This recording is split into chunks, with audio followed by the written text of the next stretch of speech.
Hello and welcome. So in this video I am going to explain the new topic of your syllabus, that is democratization in CIS, and this new topic has been added into your second chapter, that is end of bipolarity.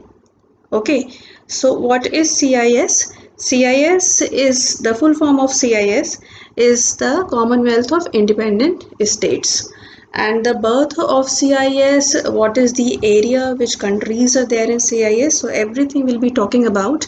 And what do we mean by democratization in CIS and what is this process, that we'll try to understand. But since the topic is added not in so much detail, so I will not be going into much detail as well. Okay, so let's begin the video. So as you can see here, this is a map of Commonwealth of Independent States, CIS, and this map is there in your chapter also. Okay, so how did it come into existence? For that you need to go back to the disintegration of USSR. तो disintegration of USSR I have already explain, और ये जो मेरे end of बाइपोलैरिटीज़ पे जो videos हैं उनमें भी मैंने इस मैप को एक्सप्लेन किया है that which are these countries. तो दिसंबर 1991 में सोवियत यूनियन डिसइंटीग्रेट हो जाता है, और उसके डिसइंटीग्रेट होने के बाद 15 new states come into existence. तो जो 15 रिपब्लिक्स जो सोवियत यूनियन को बनाते थे वो अब हो जाते हैं इंडिपेंडेंट स्टेट्स. ओके, इनमें से ये सारे रिपब्लिक्स जो भी इंडिपेंडेंट हुए थे वो आप इस मैप में देख सकते हैं. Russia the biggest and the most dominant of them all. Then you have this Kazakhstan, Uzbekistan, this is Turkmenistan, this is Kyrgyzstan, this is Tajikistan, and this is Uzbekistan. Okay, now these 5 republics ending with a stan. Okay, for your understanding I am telling you these 5 republics are known as the Central Asian republics. Okay, then you have here Estonia, Latvia and Lithuania. These 3, Estonia, Latvia and Lithuania.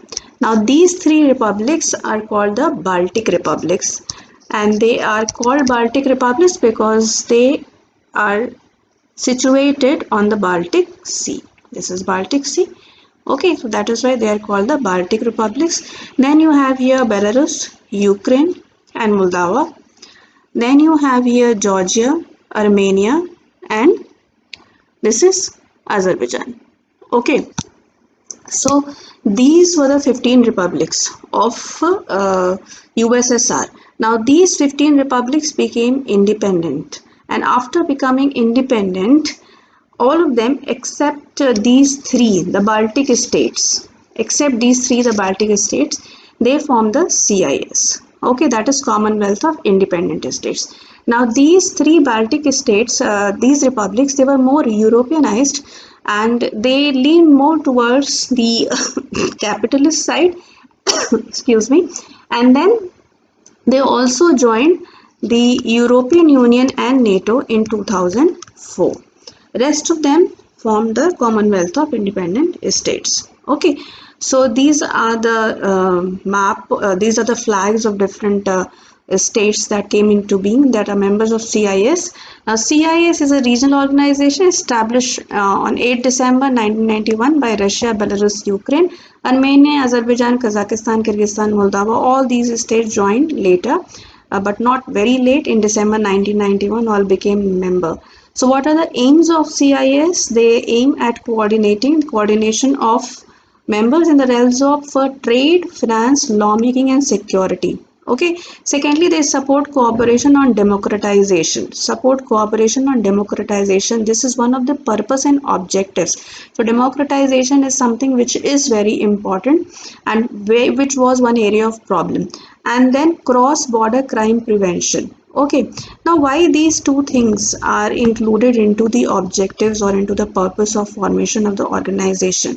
For that you need to understand the background, the time that was 1991. It was a time of transition for all these countries. They had been into authoritarian regimes for very long time.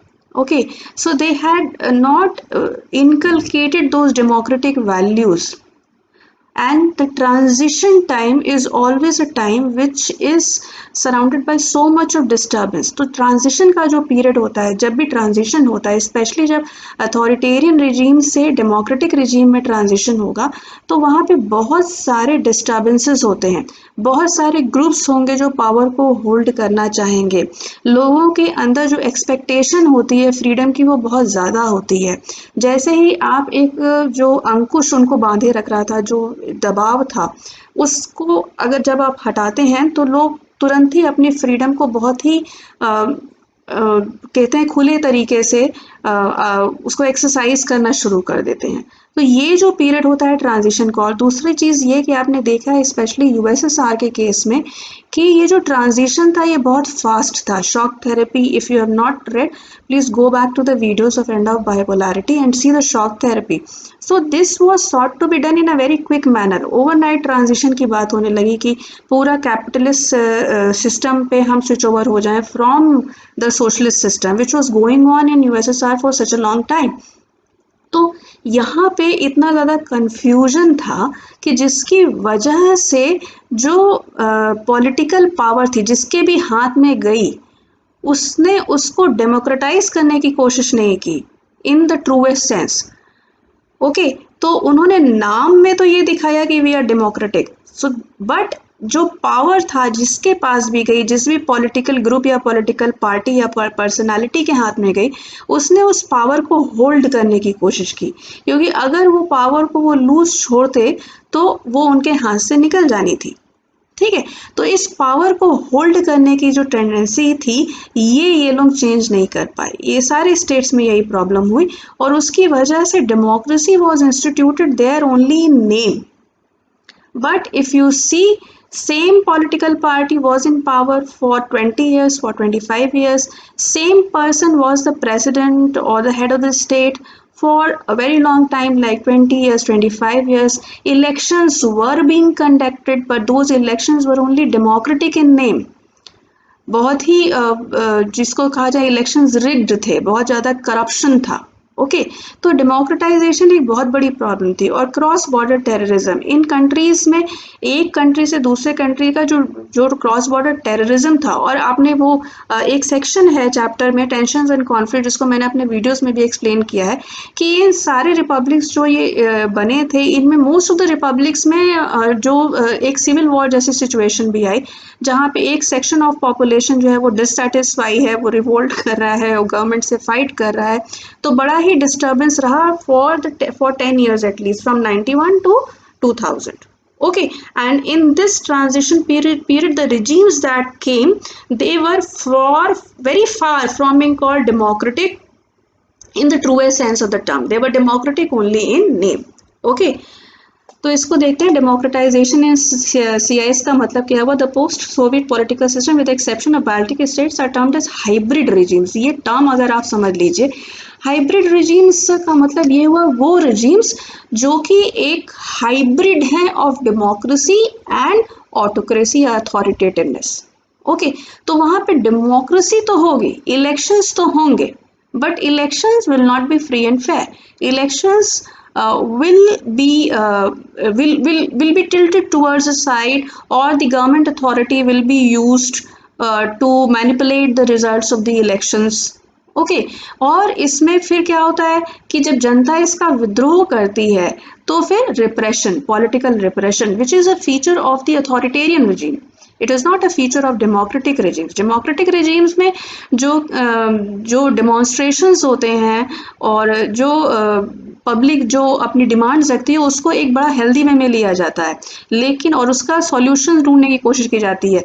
Authoritarian regimes में उसको repress किया जाता है। So these countries that became independent and they became the member of the CIS, they were called hybrid regimes because as a result of an incomplete transition from an authoritarian regime to a democratic one, they combine autocratic features with democratic ones, can simultaneously hold political repressions and regular elections. Okay, तो बहुत सारे इन countries में जो लोग थे उनके अंदर बहुत ज़्यादा फ्रस्ट्रेशन था, डिसएग्रीमेंट था, जो कि स्वाभाविक है। When you hope that after getting our freedom from USSR, हम जब फ्री हो जाएंगे, जब हमारा कंट्री हो जाएगा, तो हम उस तरह की फ्रीडम एक्सरसाइज करेंगे as it exist in the western country. तो एस्पिरेशंस तो वो थे, ठीक है, लेकिन जो रियलिटी में आया वो कुछ और था।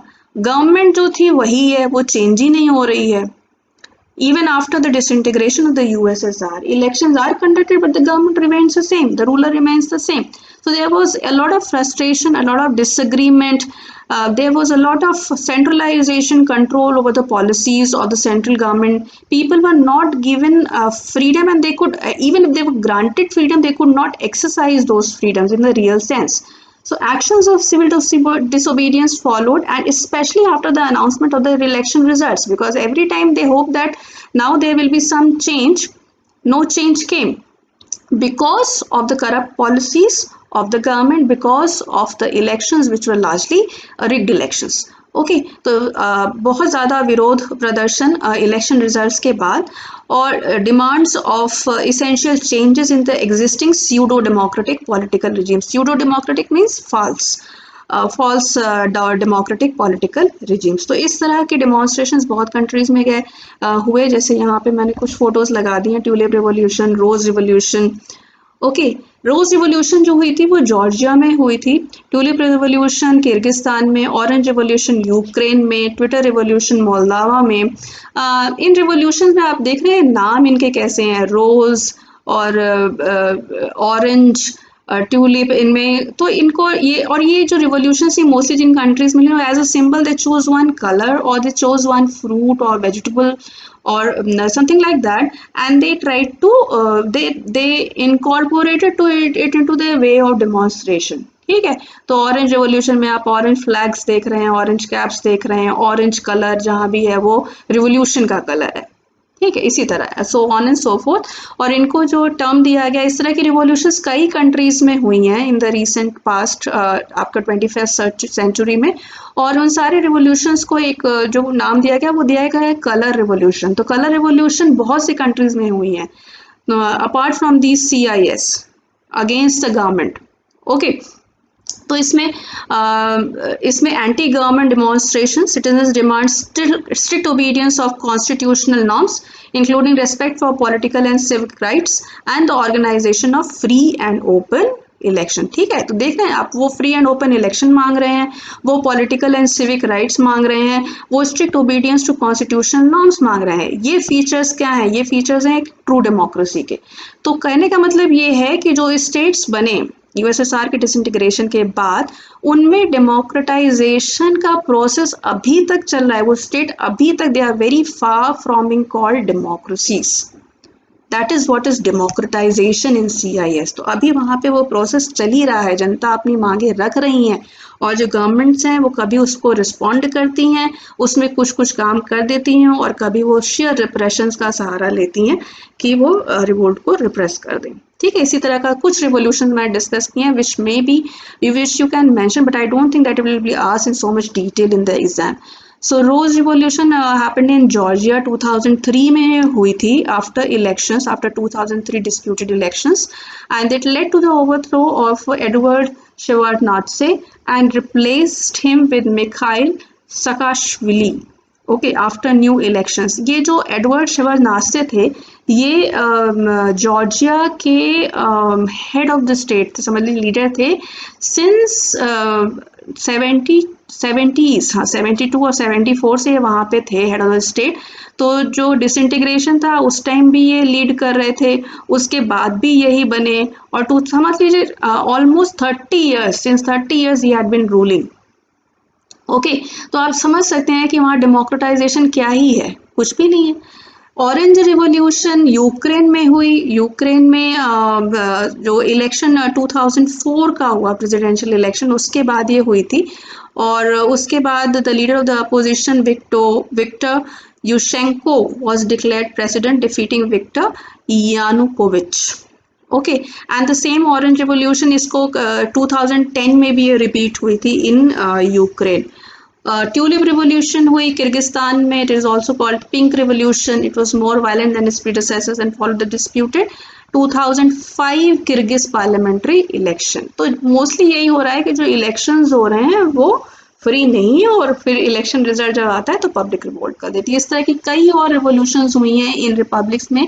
For instance jeans revolution in Belarus in 2006, grape revolution in Moldova in 2009, melon revolution in Kyrgyzstan in 2010, and velvet revolution in Armenia in 2018. Okay, so you just need to mention these names if you are talking about democratization, and you just need to mention the general features of all these revolutions, what are their demands and why. The reason and the causes I told you is almost the same in all the countries.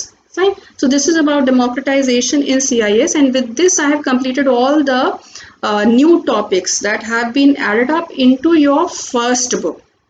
तो first book का पूरा content now is available on my channel. You can browse through the videos and you can see the playlist for the content. So first book, all the content, new content is also uploaded.